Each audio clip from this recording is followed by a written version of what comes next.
Welcome to today's webinar brought to you by the Current Consulting Group and sponsored by DrugPak. I'm Jessica Polk of the Current Consulting Group, and I'll be conducting today's presentation entitled The Future of Drug and Alcohol Testing Programs. We are excited to have this presentation with you today, and we are happy to have DrugPak as part of this webinar as well. This presentation has been pre-approved for continuing education from SHRM, HRCI, and from CCDAP for those who attend the entire live presentation.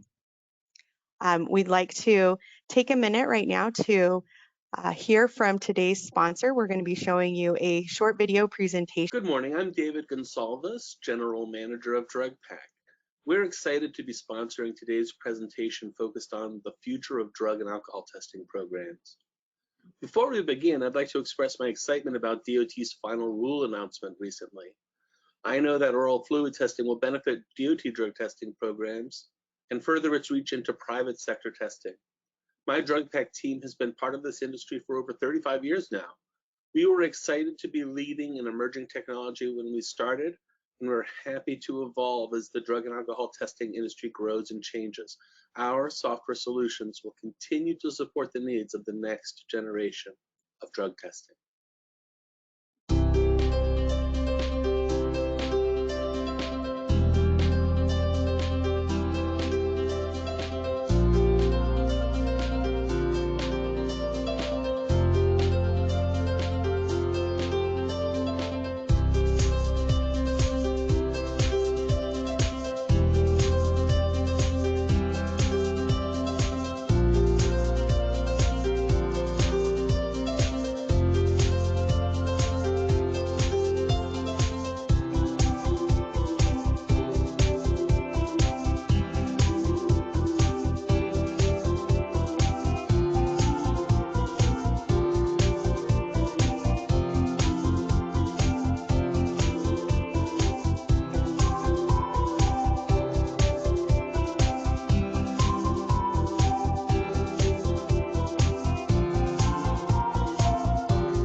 If you haven't taken a close look at DrugPak lately, please contact me.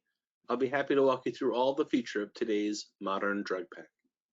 Now, before turning it over to Bill Current of the Current Consulting Group, I want to take a moment to say a few words about your presenter, for those who may not be familiar with him.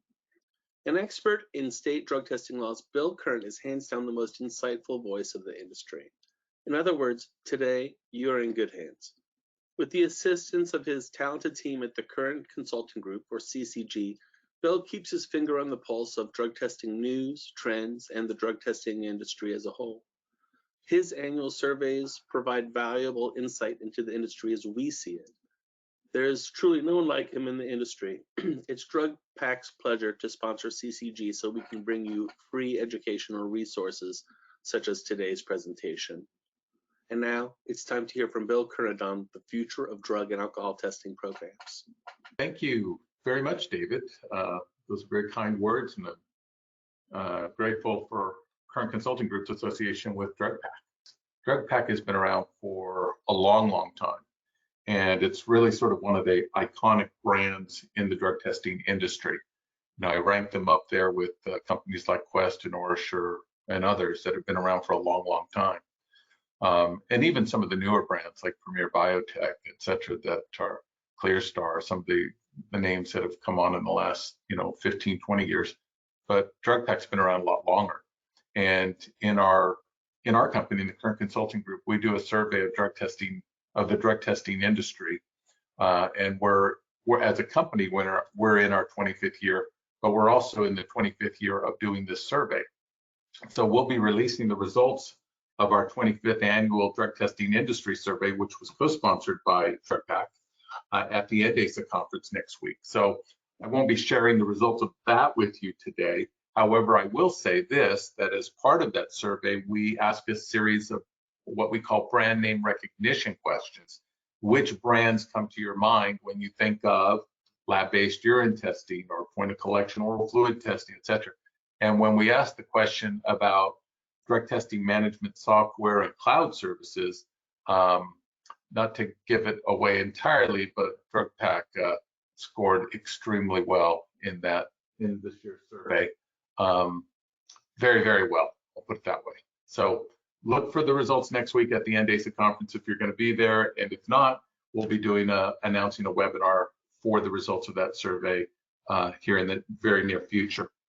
Now, today's agenda is, as you see on the screen, a little sort of table setting at the beginning. We'll talk about the magnitude of the drug problem, then we'll talk about why drug testing, marijuana state laws and federal regulations, cultivating a culture of prevention, and then some specific predictions. Now, all of this is going to be presented within the scope of today's theme, which is the future of drug and alcohol testing programs.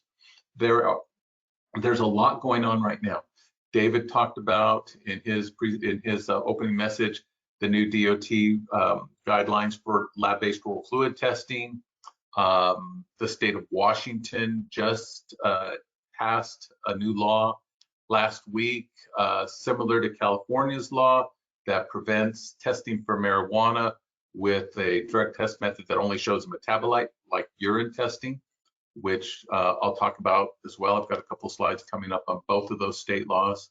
As some of you may know, I guess it was 2 years ago, maybe 2 years ago, Oregon voters voted to decriminalize all illicit drugs, the possession of cocaine, the heroin, meth, etc. All of them decriminalized. So if you have a personal use amount of any of those drugs in your possession, it's no longer a crime in the state of Oregon.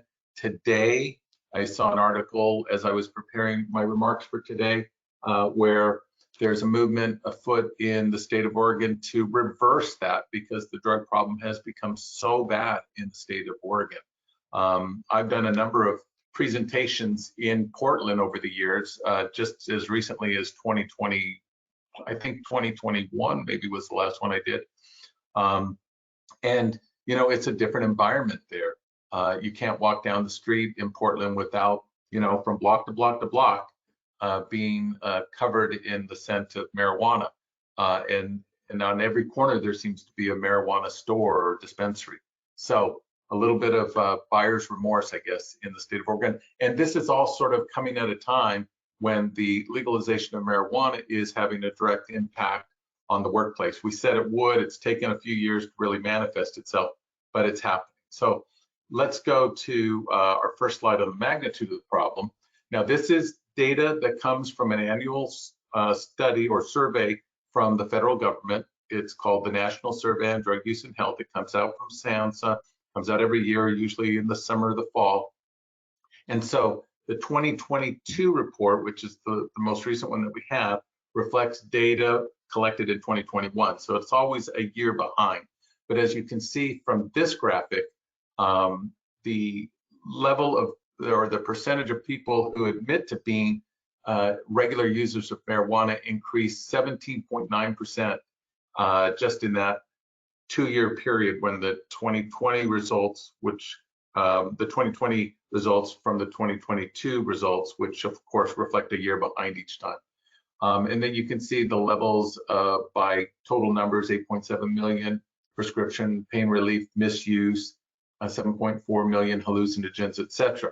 But these numbers, now in the case of marijuana, up significantly, prescription drug use down just slightly from the previous year, and the others sort of holding steady, but not always reflected in what employers are experiencing. So marijuana in the workplace, for example, is seeing positivity rates in workplace drug testing that are higher than ever reported. So these are results from Quest Diagnostics Annual Drug Testing Index, which is last year's report. That's what you're seeing on the screen here.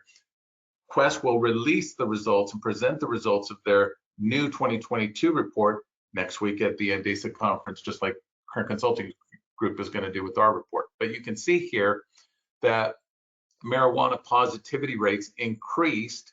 This is just in the general workforce, okay, not counting DOT tests, and just the urine tests that Quest conducted, about 6 million. And it went up 8.3% between 2020 and 2021. And that is the highest positivity rate ever reported by Quest Diagnostics in their annual reports. Over a 5-year period, marijuana positives have increased 50% between 2017 and 2021. And this is driven by marijuana positives in states that have legalized recreational use of marijuana. Dramatic increase in those states, up 118% in about an 8-9 year period of time. The positivity rate for DOT mandated drug tests also up, okay, but it's not just marijuana. You can see, again, using the Quest Diagnostics data, marijuana increased 8.9%, amphetamine positives increased 7.8%, and cocaine positives increased 5% between 2020 and 2021. Those are dramatic increases in a 1-year period of time. And so we know it's not just a marijuana problem, but it does also shine a light on the fact that marijuana users typically use other drugs as well. In fact, there was a report that came out in 2021 that showed that the level of simultaneous use of marijuana and alcohol, not concurrent use, you know, smoking a joint and then having a beer, but people who smoke a joint and have a beer or a glass of wine or whatever at the same time, that rate is dramatically higher than it has been in recent years. And it leads to a lot of negative consequences of people's behavior, their ability to hold down a job, etc. So as marijuana legalization causes marijuana use to increase, which we see also in those workplace positive results as well, there's also a simultaneous increase in alcohol abuse that we need to keep an eye on. And all of this is sort of reflected in sort of a nationwide increase in drug overdose deaths. And this is just, you know, a dramatic, you know, number here. You can see to the right, you can see the graphic. It's pretty dramatic that the increase in overdose deaths between 1999 and 2021. And then this map just shows where they are. You can see California on the far left is almost 11,000, and Florida on the far right is almost 7,900, and everybody else is sort of in between that. But overdose deaths is a reflection of an overall increase in substance abuse in the United States. And those positive drug test results tell us that, you know, it's not just a societal problem, but it's found its way into the workplace. And so drug testing becomes an ever more important part of how companies deal with these issues going forward. So the future of drug testing is affected by legalized marijuana laws, some restrictive drug testing laws like we're seeing in California and Washington and in New York, the state of New York, etc. And so these are all, these societal sort of cultural developments and trends are affecting how we're going to do drug testing in the future. And I'll explain where I'm going with that. First, let me share some results from last year's Current Consulting Group employer survey. So we do a survey of the drug testing industry, which of course, as I said, will be presented next week at NDASA. And we also do a survey of employer drug testing practices, which will be released in the fall at the SAPA conference. So we asked the question of employers, why do you drug test? And the number one reason is to maintain a safe work environment. So if you look over to the pie chart, that's about around 8 o'clock on the dial, that's around 77.2% of the responses. Now, just like in the surveys you just did, the polling questions, excuse me, employers could pick, you know, from a long list of things. So, you know, there's a lot of overlap. It doesn't equal 100%. Number 2 on the list, if you look at around 2 o'clock on the dial, is to comply with state and federal laws and regulations. These are companies that are mandated to do drug testing by, say, the Department of Transportation. or by a state law that requires drug testing in certain industries, like the mining industry in West Virginia, et cetera, where there are industry-specific laws. And then sort of everywhere in between. But look at around 4 or 5 o'clock on the dial. 60% said to minimize legal risks. So there is risk associated with not making a good faith effort to maintain a drug-free workplace. When employees go out under the influence of drugs, well, functioning within the scope of employment, the employer is responsible for their behavior, and if they cause an accident that results in harm or damage to property or harm to a person, the employer will definitely be held, or could definitely be held responsible for that. And that's reflected in the reasons why employers do drug testing. Now, are they getting those benefits, these perceived benefits? Well, at the far left of the dial, excuse me, of the bar graph there, 83% said they believe that drug testing results in an improved workplace environment for safer. On the far right, 62% said it helps them hire better quality workers. And right in the middle, about 59% said it helps to improve a company's reputation. And then you see 38% improved productivity, 30% improved morale among workers, 17% less employee theft, and 22% fewer confrontations in the workplace. This is all important because this is what you get out of drug testing. This is your return on investment. And if you consider workplace safety a priority, and in many industries, it's very safety sensitive oriented, then drug testing makes a lot of sense from a safety perspective. In the retail or fast food industries, being able to hire good quality workers, and that's true in any industry, certainly, but where there's a lot of turnover, you're less likely to have turnover if you're hiring people who can pass a drug test. And people who can't pass a drug test on a pre-employment exam probably are not really the kind of people that you want to hire in your company. So going forward, as we look at the future of drug testing, one, becomes ever more important as drug abuse goes up and employers struggle to find good quality workers that will stay on the job, that won't be moving from job to job. There was a study that came out from the federal government, this was years ago, but they found that individuals who admitted to being regular users of illicit drugs, so that could be cocaine or heroin or marijuana, were more likely to work for 2 or more employers in a year than individuals who did not use drugs. So a lot of money, a lot of financial costs in bringing new workers on board. And when they move around and they don't stay on the job and they quit after 6 months or they get fired after 3 months, et cetera, that's cost that the company has to bear. And so all of this factors into how we deal with substance abuse and its negative consequences in the workplace based on the increase that we're seeing in drug abuse, which is also reflected in those positive drug test result trends. Now, drug testing is not an easy thing to do. It's complicated. It has a lot of sort of legal and scientific issues that come into play. How you manage a program like that if you're an employer, or how you manage your clients' programs if you're a provider. That's where a company like DrugPak comes into the picture, because they help streamline that process with sort of state-of-the-art software cloud functions that sort of reduce the amount of time it takes to actually manage the process. And that helps you as a provider deal with some of these issues that your clients are faced with. The number one complexity or challenge to doing drug testing is arranging collections. That's been true for from the beginning of time when it comes to drug testing. 41% of employers said that's the biggest challenge that they face. And then 35% said getting results in a timely manner. That's where some of these supply chain issues that we experienced during the heavy parts of the COVID pandemic, sort of came into play because they were interfering with labs' ability to process drug test results quickly. Collections were affected because a lot of health centers and collection sites weren't able to do urine collections during that time. That's why you saw a growth in oral fluid testing and in point of collection rapid result testing, because employers were looking for workarounds that they could use to help them keep doing drug testing, even though these challenges were out there. Now, marijuana legalization still cited by 32%, but go all the way down towards the bottom, the second from the last. Supervisors do not understand how to manage their program. about 10, almost 11%, indicated that was one of the biggest challenges. And that is an issue. And right above that, policy issue, 16%. Critically important that you keep your policy up to date, especially in the era of legal marijuana and these evolving laws.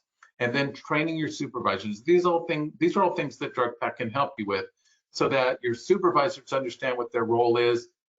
Just above policy, the state laws, those affect the role of supervisors, those affect your policy decisions, etc. And that's all stuff that you can get help with through DrugPak as well. Now, when employers ask which drug should we test for, the answer is test for the drugs that people are using. Going forward, that's not going to be just marijuana, as we saw earlier. It's going to be a whole host of other drugs. Now, some employers may be tempted to not test for certain drugs because of sort of misunderstandings or misinformation about those drugs. Marijuana, it's legal. Cocaine, the epidemic is over. Heroin, junkies don't work. Prescription drugs, why test for those? Doctors prescribe them.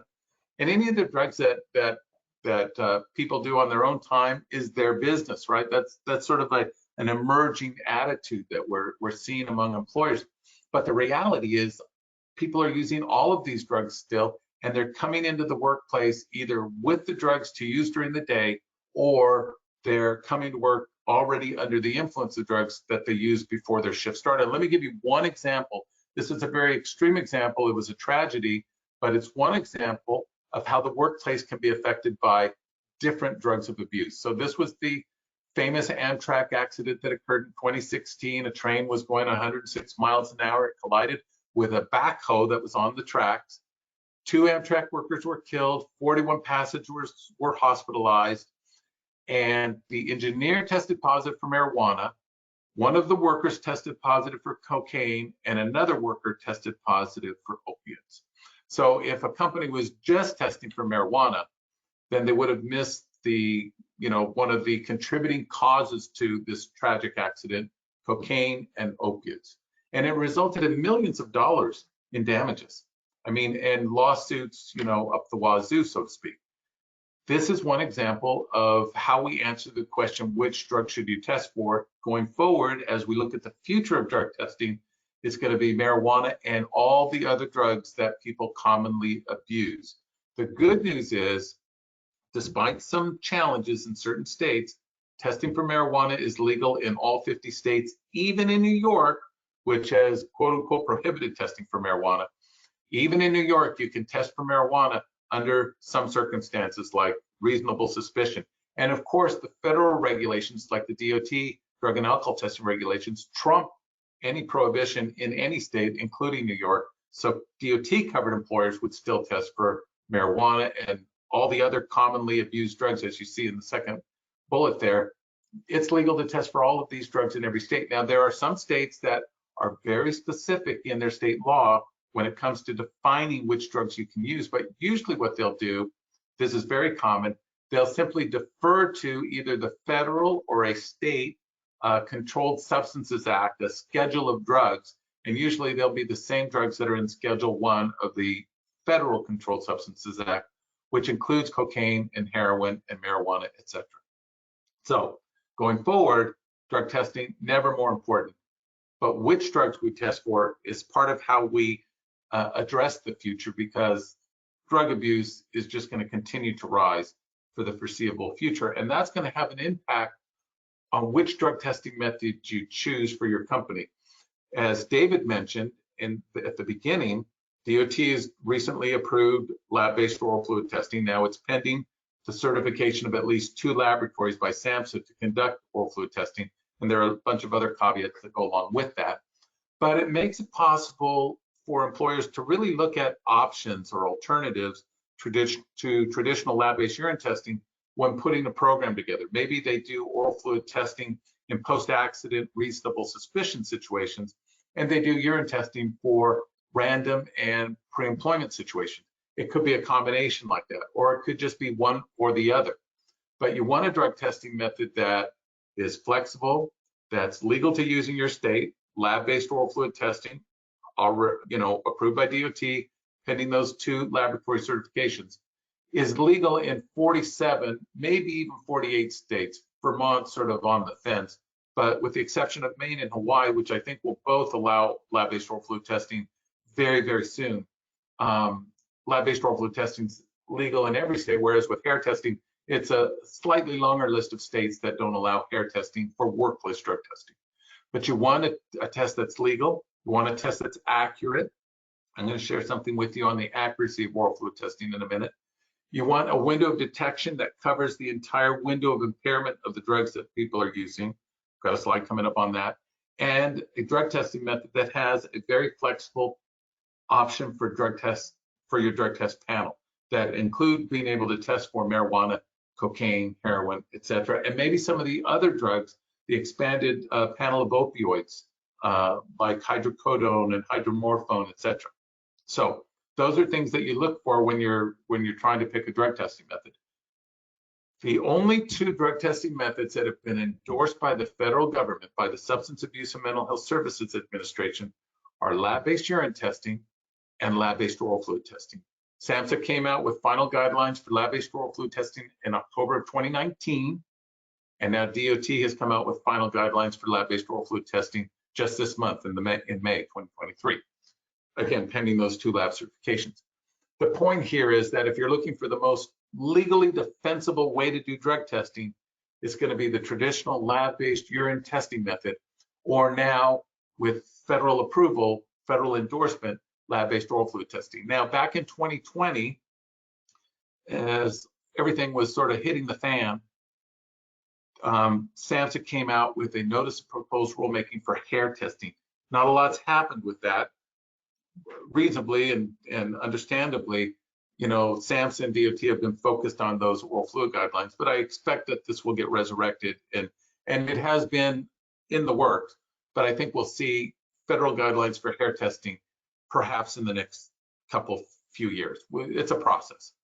Other testing methods that are sort of on the cusp, on the periphery, the outliers as I call them, it takes many, many years. In the case of oral fluid testing, it took 2 decades before the federal government came out with guidelines for how to do lab-based oral fluid testing.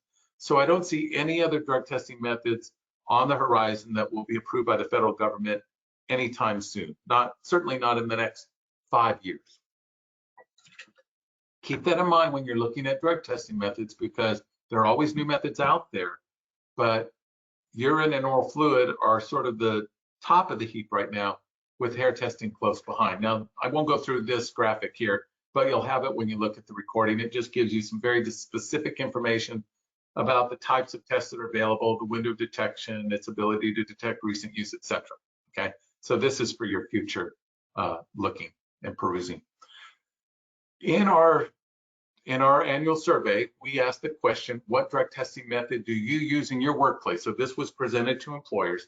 And as you can see there to the right, 86.7% said lab-based urine, and right in the middle, 41.6% said instant urine. So urine, as of last year, when we asked the question, still the king of the hill.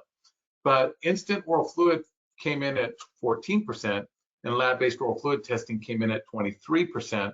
That's about 37, almost 38% of employers who are relying on oral fluid testing. That's a dramatic increase from previous surveys. We're starting to see a pretty significant increase in employers that are interested in oral fluid testing. And part of that is because as you look at the window of detection, oral fluid testing sort of makes a lot of sense, especially in states that have legalized marijuana. So again, talking about the future of drug testing, I think we'll see a lot more oral fluid testing. The window of detection with oral fluid testing opens up about 15 minutes after somebody's used drugs. Let's say they smoked a joint during their lunch break, and 15 minutes later, they come back into the workplace reeking of marijuana smoke. Well, if you conduct an oral fluid test, they're going to test positive, most likely, because with oral fluid, we're detecting the parent drug and not a metabolite. It takes several hours for a metabolite to become detectable in a urine sample. That's why you see the urine window of detection sort of behind blood, breath, and oral fluid, because with urine, we're detecting the metabolite. With oral fluid and blood, we're detecting the parent drug. Now, blood is not allowed in most states for workplace drug testing, except under very rare circumstances. So oral fluid testing becomes really the only government endorsed recent use detection method that's out there. If you're looking for a legally defensible drug testing program that can detect recent use, then oral fluid testing probably, really sort of the option that you're looking for. And the window of impairment comes into play here because there is a lot of misinformation out there about when or for how long somebody remains impaired by marijuana. A drug test doesn't prove that somebody's impaired. From a legal or scientific standpoint, that's a limitation for any type of drug testing method, whether it's urine, oral fluid, or hair. And certainly breath, which is one of those outliers that I referred to. But if you look at a report from the University of Sydney that came out in 2021, the average window of impairment for marijuana use is 3 to 10 hours. So somebody could potentially be still impaired, still dangerous in the workplace at 9 hours, just as they would have been at 1 or 2 hours. And so you want a drug testing method with a window of detection that covers that entire window of impairment. You don't want one that's too short, and you don't want one that doesn't open for long enough if marijuana is your concern. If you're in a state that's legalized marijuana, that's probably a concern for you, because in many of those states, you're required to be able to show some evidence of impairment to go along with a drug test result. And so the drug test that shows recent use is greater support to all the other things that you may be using to justify adverse employment action, maybe increased accidents, lower job performance, etc., confrontations in the workplace, employee theft. All of those things you're documenting, and the drug test just becomes sort of the final straw. And if you have a drug test method that has the ability to show that entire window of impairment, then you have a stronger case to take some type of adverse employment action. It's also going to, excuse me, come into play if you look at that last bullet in determining the importance of recent use detection. I think that's the future of drug testing. I'm not saying that hair and urine testing are going away. They won't. Urine testing is still part of the DOT regulations, for example. But I think we'll see a lot of growth in the area of oral fluid testing. Now, we got about 10, 15 minutes left before Q&A. So let me go through some legal issues very quickly. No discussion about the future of drug testing is complete without talking about marijuana. And I talked about the fact that testing for marijuana is really legal in all states. But as more and more states legalize marijuana, and we're up to about almost 40 states now, there are conditions that are placed in many of those legal marijuana laws that affect the workplace, that has a direct impact in some cases on drug testing. So the key when you're looking at a marijuana law is to make sure that you understand any anti-discrimination language that may be in that marijuana law. In most cases, it will specifically prohibit an employer from discriminating against a legal user of marijuana based solely on that fact. Somebody who is a card-carrying medical marijuana user, they're registered with the state. You can't refuse to hire them. You can't discipline them in any kind of discriminatory way simply because you find out that they're a registered medical marijuana user. However, at the same time, most of those state laws, not all of them, but most of them, include language that protects employers, that says an employer may prohibit an individual from using marijuana at work, being under the influence of marijuana at work, or bringing marijuana into the workplace. So while marijuana users have certain rights, they don't have the right to use marijuana at work or to be under the influence of marijuana. And that's something you want to definitely include in your drug testing policy. Every drug testing policy going forward should have a dedicated section on marijuana that is based in part on the laws that apply to you. When I'm asked, Bill, I'm in multiple states, which law applies to me? Which law should I base my policy on? The answer is all of them. You have to have addendums for all of the different states that you're in if it differs from your base policy.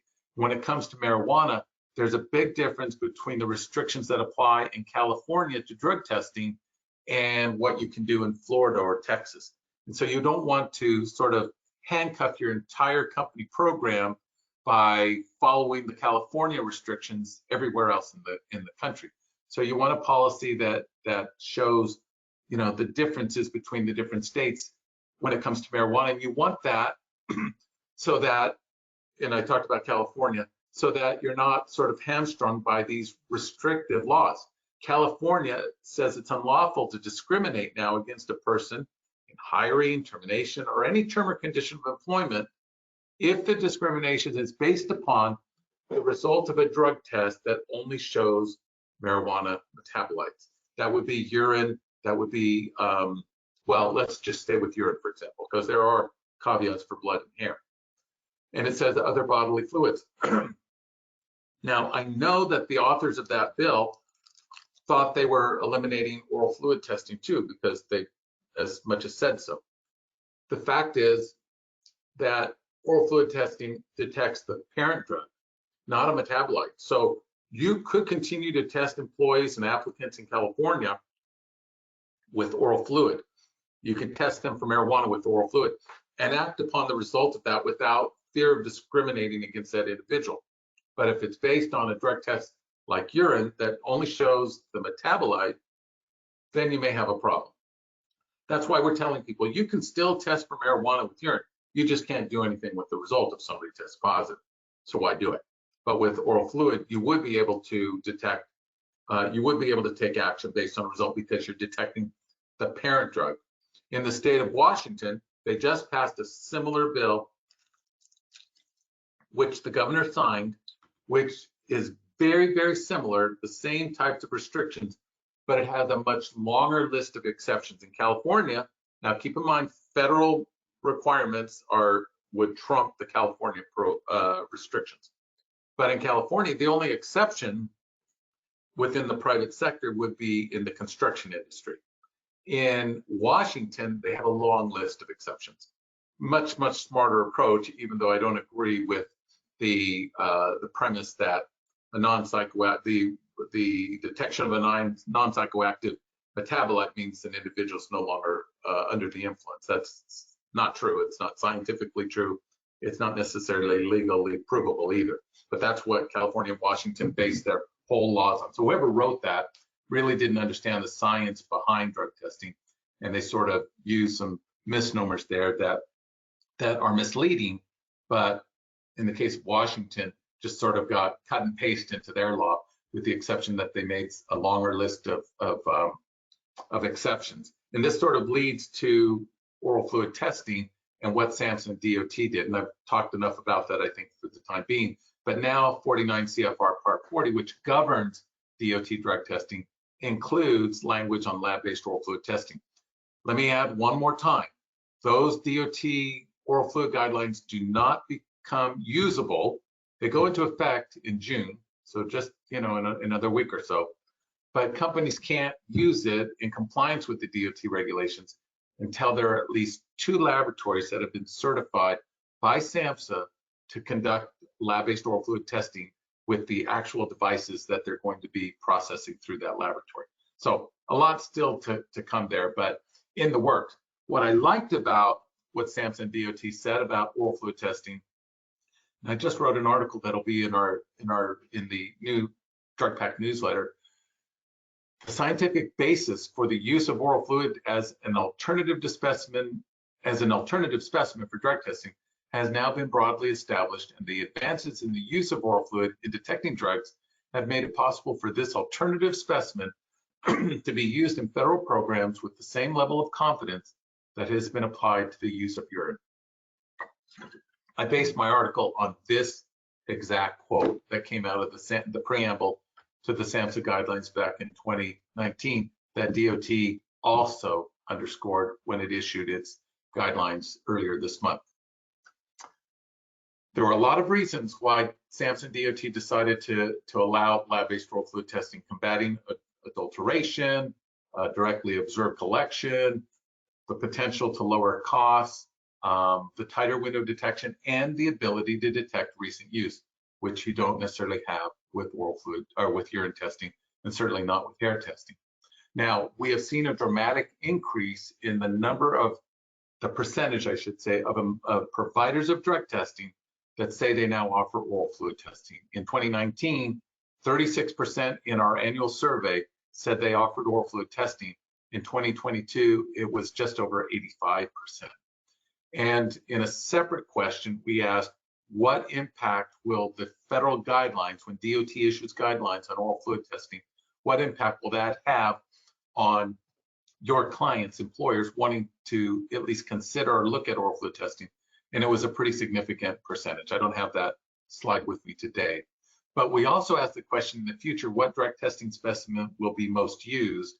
50% said urine, that the blue slice of the pie there on the right. 45%, if you round up, said oral fluid testing. I can tell you when I release the results of the 2022 survey, our 25th annual survey, next week at the NDASA conference, which DrugPak will be at, you're going to see that the two are actually neck and neck, the same percentage. Now, had we asked this question 10 years ago, which we didn't, but had we asked it 10 years ago, urine testing would have been 85% and oral fluid testing might have been 10% at the most. So we've seen a dramatic shift in the percentage of providers that now offer oral fluid testing and the percentage who believe that oral fluid testing will be the most dominant testing method in the future. Real quickly, cultivating a culture of prevention really points to making sure your supervisors are trained in the signs and symptoms of substance abuse and they know what's expected of them in your program, that you keep employees informed of your drug testing policy and the things that are permitted and not permitted and what might trigger a drug test, so that nobody can ever come back to you as an employer and say, I didn't know, or you never told me, because you have it on record. You've documented it in writing that you've provided this training. Legal defensibility, I think, becomes ever more important as we live in a growing litigious society, especially when it comes to marijuana legalization. So you're going to want to rely on a drug test method like lab-based urine, like lab-based oral fluid testing, maybe others that have federal endorsement, federal guidelines that help you put together a program that you can defend if you have to, and then complying with the laws that apply to you. Okay, now let me just share a couple of predictions. We did ask the question, in the future, will drug testing be replaced by some other testing method? 6% said yes, with some type of non-drug related impairment or fitness for duty test.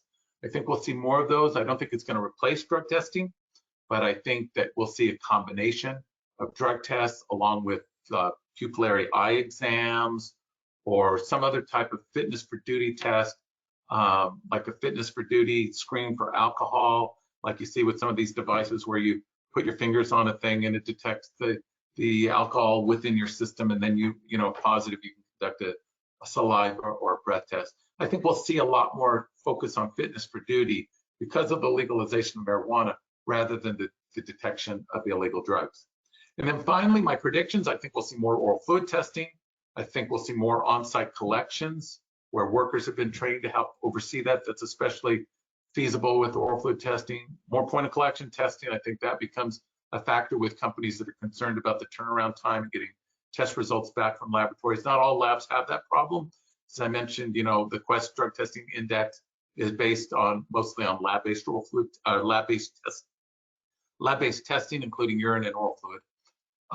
And again, the combination of drug testing with fitness for duty. I think there's going to be, as you see in the second to last bullet, less testing for marijuana as more and more companies sort of get, I think, misled by the misinformation that's out there, with some companies, maybe even many, reinstating testing for marijuana, just like the buyer's remorse that the voters in Oregon have for decriminalizing all drugs.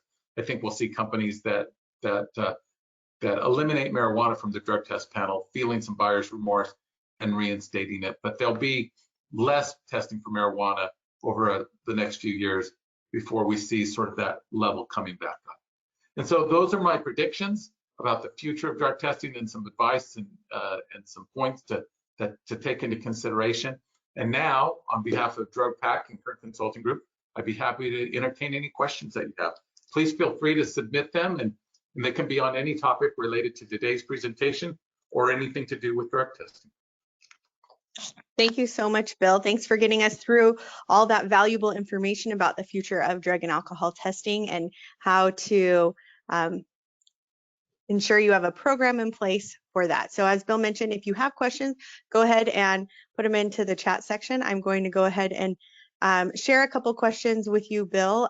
One of them that came in that I thought was interesting, and will probably come up more as we prepare to use oral fluid in the DOT capacity. It says, does eating or chewing a highly scented food or brushing and or rinsing one's mouth have the potential to compromise an oral test, an oral fluid drug test? Well, I'm going to say no and yes, not yes and no, but no and yes. No, because the science of oral fluid testing has progressed so dramatically over the last 10, 15 years that that's not really a concern. But if you don't follow, that's why I think those DOT SAMHSA guidelines for oral fluid testing are going to become sort of the gold standard, because they do have guidelines in there for how to do an oral fluid collection, which involves and different devices like the OraSure Intercept device, for example, just to name one. There are other good ones out there. They come with instructions on, what to do in terms of rinsing your mouth or not putting anything in your mouth for X number of minutes before you actually conduct the collection with the swab in the mouth. And so if you follow those guidelines and you follow the DOT guidelines, which are based in part on the SAMHSA guidelines, then there's very little chance of that happening. Could somebody find a way to cheat on an oral fluid test and sort of game the system? Absolutely. I did a little bit of research recently on that. I looked at websites that offer to help people cheat on a drug test. And the best one I found, I thought this was great. One website said the best way to pass an oral fluid test is to stop using drugs. And I thought that was just classic, right? The best way to cheat on an oral fluid test is to not use drugs. And that's really sort of the prevailing advice that's out there from the drug test cheating experts when it comes to oral fluid testing. If you've used drugs, within the last day or two, you're most likely going to test positive with an oral fluid test. All right, thank you for that clarification. Also going back to some information that you gave us when you were speaking about changes in Washington state law. This question maybe came in around that same time. So just to reiterate the point, will you be able to test for marijuana in Washington for pre-employment, reasonable suspicion, post-incident after Bill 5123 is active in January 2024? Yeah, that's a great question. The answer, I think, is yes. And I say I think it's yes, because just like with California, I think we're going to see some legal challenges to the law. I think you'll see the business community through chambers of commerce and other business organizations lobbying legislators in those states to make more exceptions. Like in California, very narrow list of exceptions within the construction industry. But right now, the way that Washington law is written, which is sort of a photocopy of the California law with, as I said, a longer list of exceptions, you would be able to continue to test for all of those drugs that we talked about today, including marijuana.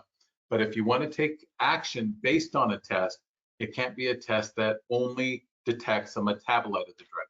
So with urine, that's what we're detecting. That's why I said it's not a good drug test for recent use. It's a better drug test for lifestyle, because it takes about 6 to 7 hours for the body to produce the metabolite, or for the metabolite to become detectable in a urine sample. Whereas with oral fluid testing and with blood, you're detecting the parent drug, the drug itself, which becomes detectable in an oral fluid sample within about 15 minutes after somebody smokes a joint. The point in all of this is to be more direct about your question. Yes, but the drug testing method you use will determine what you can do with the result. Okay, thank you. Very helpful. Next question, and we are going to see, I think, several questions that have to do with the use of oral fluid, but this one is, again, what are the hours of detection for saliva? This question says that the DOT only talks in terms of days. Yeah, so that's a great question as well. The window of detection for oral fluid, urine, any drug testing method depends on a couple of different things. The drug itself that you're testing for, and how much of the drug the person used. So for example, we can say that with hair testing, for example, you're not going to detect drug use for 7 to 10 days after someone uses a drug, but then the window of detection is going to go on for 90 days. But if somebody's using drugs chronically every day, then they always have drugs in their hair. And whether they use drugs yesterday or the day before is inconsequential because they used them 10 days ago also, and 9 days ago, and 12 days ago. So they're going to test positive in a hair test most likely. With oral fluid, for example, it depends on the drug itself. So let's stay on marijuana for a minute. So with oral fluid testing, and again, it depends on whether we're doing a lab-based test or a point of collection rapid result test, but the window of detection for cannabis, for THC, that's what we're looking for, tetrahydrocannabinol, is usually somewhere between, say, 12 and 24 hours. Now, much depends on the cutoff level. So if you're using federal cutoff levels, it's going to be, it would be very difficult for somebody to claim that you can detect marijuana at those cutoff levels in an oral fluid sample a week later. One of the criticisms with urine testing is that and it's a false criticism, let me say, is that you get a positive result and the person could have used marijuana 3 weeks ago for the last time and they haven't used it since. But at the cutoff levels that we're talking about, somebody who maybe has THC in their system still, but they haven't used the drug for 3 weeks, isn't going to get a positive that's reported back to the employer because it's beyond that cutoff level. But within that cutoff level, somebody that tests positive is going to have it reported to the employer as a positive. And also, if you're using the federal guidelines where you're having a medical review officer, well, first of all, you're using a laboratory to confirm a test, whether it's lab-based to begin with or a point of collection test to begin with, but you're confirming it through GCMS at the laboratory or an equivalent technology. And then you're having a medical review officer verify a positive confirmed result. Then there's little chance that you're going to get a false positive, or let's call it a misleading positive reported, because you've gone through all these checks and balances. And the science of oral fluid testing is pretty sound, especially if you're confirming the result in a laboratory. And that's why DOT decided to do this. I mean, this has been in the works for years and years and years. It's hard to get the federal government to move on something like this, and yet they made this dramatic change in the regulations because they're convinced that the science of oral fluid testing is sound.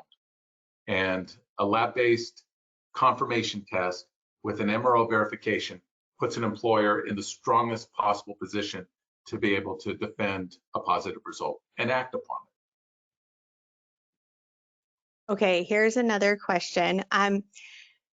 Is it possible to remove the non-psychoactive elements from a urine test?